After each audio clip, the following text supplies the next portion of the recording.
Yo, Still Mills, what's the deal, man? Yo, it's top of the week, and top of the morning, man. Nigga heading to the plantation to do what I do, man. Y'all know how the story go, man. Gotta earn a living for me and my fam band. So, that's what it is. And it's cold as a motherfucker out here, man. It's 23 degrees out here, man. Winter is upon us. Winter is upon us, man. But P gang, let's get into this shit, man. We gotta talk about this Jerron in this situation, man. Listen, man. Shout out to the Goon Boxing. We was on his channel yesterday afternoon, cooking on this same subject, man. And it's a disappointment, bro, because people game, man. Like, I'm not mad at Boots if he wanted to stay at 147 pounds, right? Like, I get it. You dig? You want to unify and all that. I get it. It makes sense. You dig? It makes sense. But if we being real, despite them niggas being champions, none of them would be better wins than someone like over a Virgil Ortiz. None of them. None of them. It's more legacy intact with that because you're a champion, you're gaining belts, you're adding more belts to your repertoire, you're taking them off of champions or whatever. Yeah,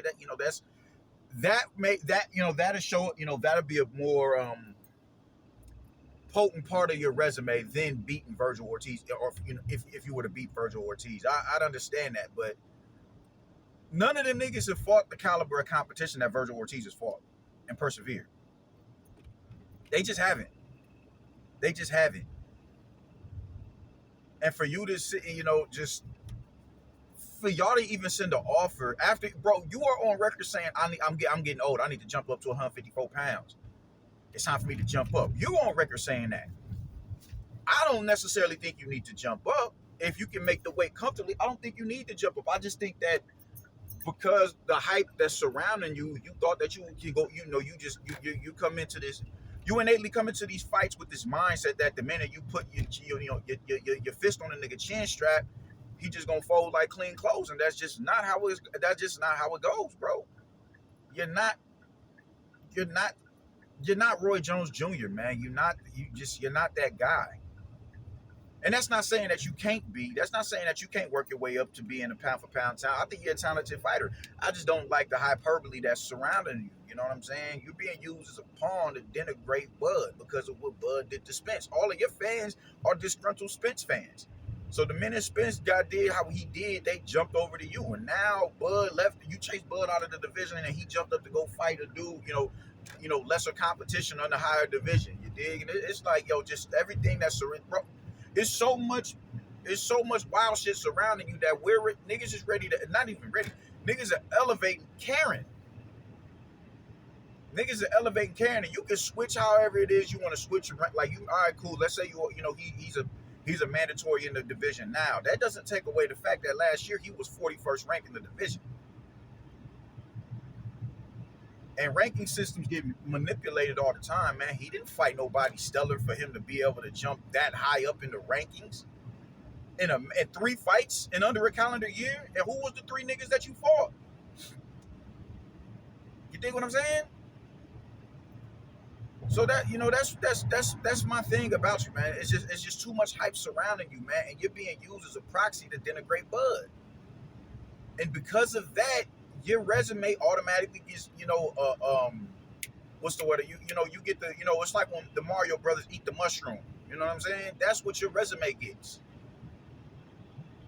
And I just think that, that shit is wild to me. It be blowing me. Just every fighter a lot of these fighters who have a huge following of detractors, they always have a fighter that you're ducking, allegedly.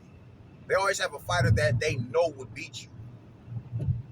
Everything's all the hyperbole surrounding that particular fighter just gets blown to a level of ridiculousness, and it's annoying, bro. If we being real, there's people saying that you would knock Virgil Ortiz out. I've come across a lot of people who's, oh man, Virgil, I think Boots would beat Virgil ass, and I'm like, based on what?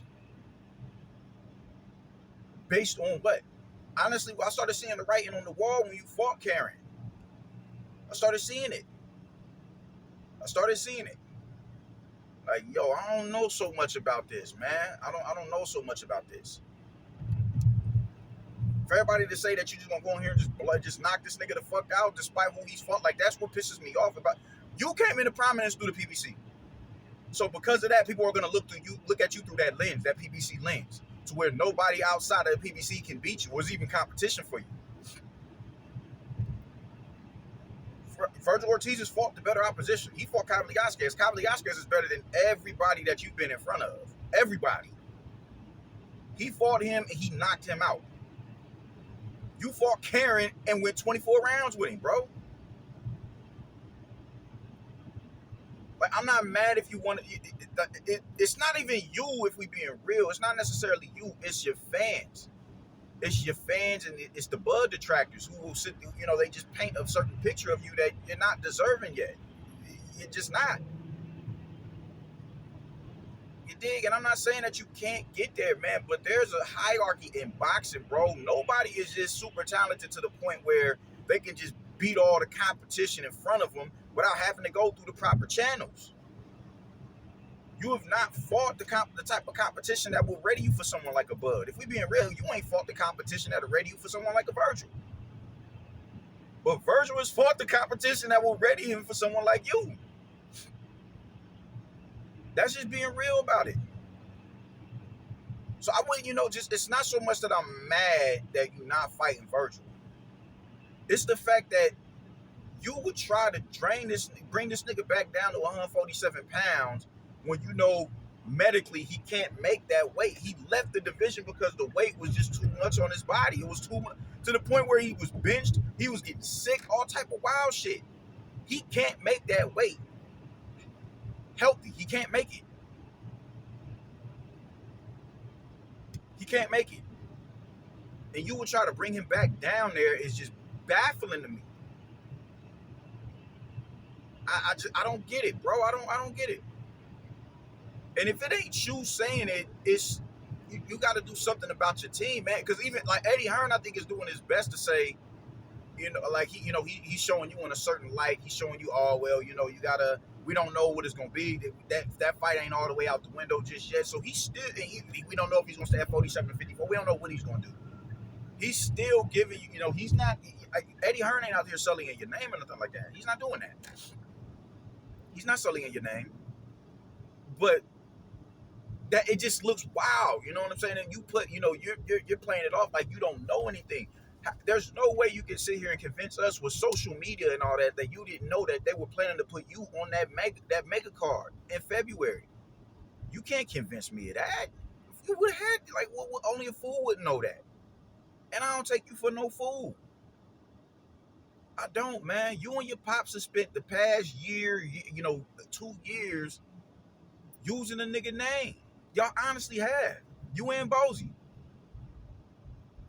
Bud this, Bud that, Bud this. But it became cloud chasing, man. I said it on the on the platform yesterday. Shout out to the Goon. Hey, you ever see the movie Think Like a Man? And when Morris Chestnut linked up with Taraji P. Henson, he wouldn't even let Shorty talk because he just kept interjecting with all, just name dropping.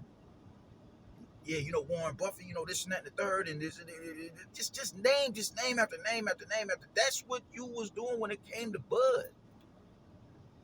And people took the bait. Your pops just said, we got offers from here, but we loyal to Showtime and yada yada. Bro, y'all have put yourselves in a position where it's like, how y'all wiggle up out of that? And now when you finally get the chance to show and prove, this is what you do. Try to drain the nigga back down to 147 pounds, bro. Man, listen, niggas have gotten this misconception of you that you're head and shoulders above the rest of the competition, and I don't think you are. I don't think you are, man. I think Rashidi Ellis, despite you knocking out Roman Villa, Rashidi Ellis is still a good fight for you. Rashidi Ellis can beat you, bro. I definitely think Rashidi Ellis can beat you. I do. And I'm not saying that you can't beat him, but considering the style, if we're being real, a slickster, you dig, a fighter who punches on the go, that's your kryptonite, and so is a fighter who can bang in the pocket. I'm looking at Karen Chukati and I'm looking how he's, he's spinning you, you know what I'm saying, and turning you and dipping you, and you ain't able to stay in front of him. And he's cutting the angles and he's rapping you, or he's cutting the angles and he's landing off of those angles. He's doing all, he's a trickster in there. He's a crafty dude. I will say he's better. I've said it before. He's better than I thought. Than he's was perceived to be. He is. He honestly is. But he's not on the caliber of someone like a Rashidi Ellis. Nah, bro. No. I'm looking at Karen do that, and I'm looking at what Rashidi Ellis brings to the table, and I'm like, it's not no clear and concise victory that you would just run through this nigga. Hell no. And then on top of that, in the same Karen Chukati, and I'm looking at him bite down on his gum shield and initiate exchanges and answer the exchanges. And I seen that you was taken aback a bit by that when he would engage you.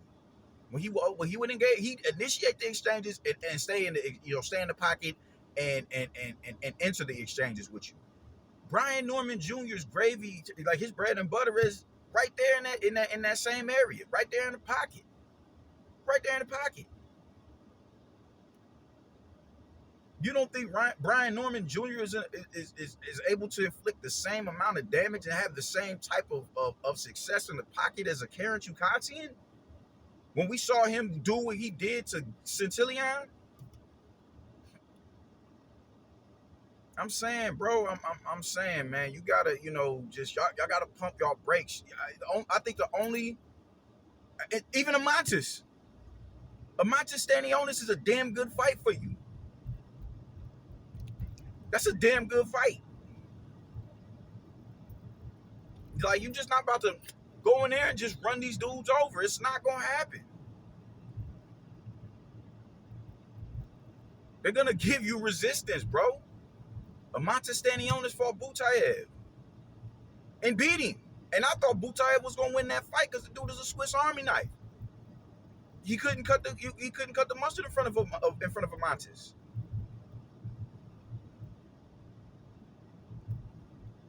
Brian Norman beating Centillion, bro. Bro, this is the only dude to stop Rocha, man. Those are good wins. You beat Roman Villa. Now you gotta give kudos to that win because he beat Rashidi Ellis, but I think Rashidi Ellis did enough to beat him early on in the fight. I think he did enough to beat him early on in that fight. And his style also favors you. It's complementary to your style, your skill set. So you going in there and dispatching of him is like, kudos to you for that. But it's that particular situation is a little bit more nuanced.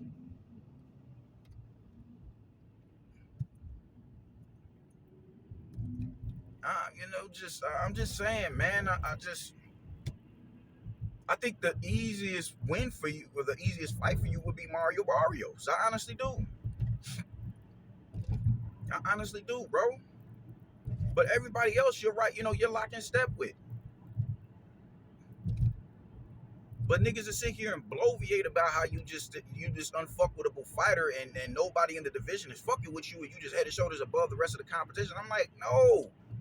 To the point where they'll ignore everybody that Virgil has fought and say you would beat him and denigrate Virgil Ortiz for getting dropped by Bohachuk in a higher division. Bohachuk ain't fought nobody. He fought Brian Mendoza coming off of a loss. Okay, yeah, yes. I'm not about to sit here and lie. Yes, he did. He did. But on that same card, Tim Tszyu fought Sebastian Fundora coming off of a loss, and now Sebastian Fundora is a fucking champion. Now, granted, he wasn't deserving of that. I think I made a video saying that he didn't deserve to go in there and fight for no title after getting outlined in chalk like that. But nonetheless, he did. And even with him, that's nuanced. Why? Because had that foul not occurred with Tim Tszyu, you don't win that fight.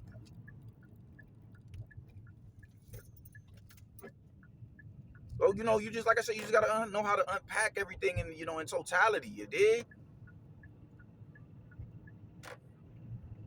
So I just really want people to just get, just kind of pump the brakes on the Boots Brigade, you dig? Pick up, I don't know.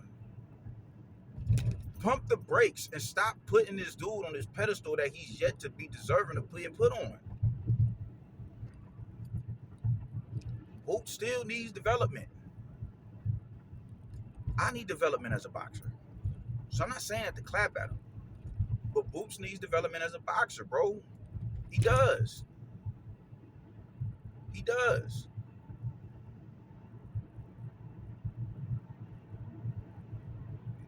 It's you know, the dude is overrated, and y'all keep overrating these niggas, the slight fighters who are properly rated. These niggas earn they keep, bro. Nick, just a couple years ago, they were saying Boots would be Canelo. Like, what are we talking about, bro? At least I think that was Fanon dumbass saying that shit. You have to go through proper channels. You have to go through the proper channels as a fighter to know where you stand at in the division. And just in boxing in general. You have to go through those proper channels. You can't just let hype and conjecture rank you, because that's not what's gonna rank you. Who you fight ranks you. Who you fight fucking matters.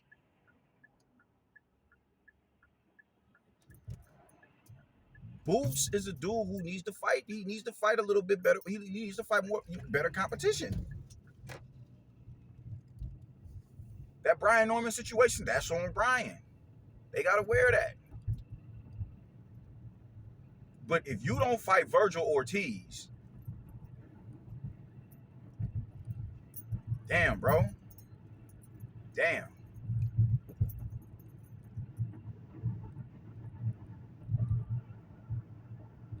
Stop hyping these fighters, man. Let them earn their keep. Boots ain't fought nobody that had, you know, for y'all to justify him being put on his pedestal. He just hasn't. Boots has not fought nobody that is deserving of him being put on this unfuckwittable pedestal.